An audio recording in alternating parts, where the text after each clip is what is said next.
Gumawa pala ako ng ribs apretada, guys. Ang lalaki ng hiwa, guys.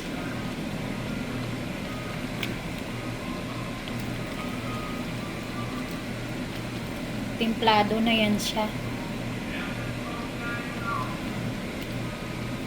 Isunod ko na yung mga gulay. Patatas, carrots, at saka bell pepper.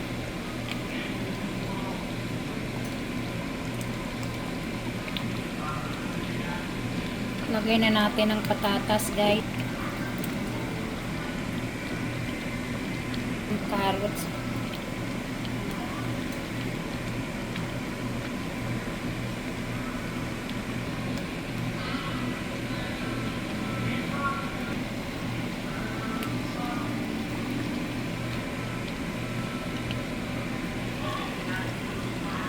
Malapit na maluto, guys.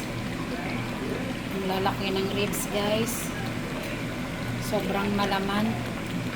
Lagay na natin ang cheese, guys.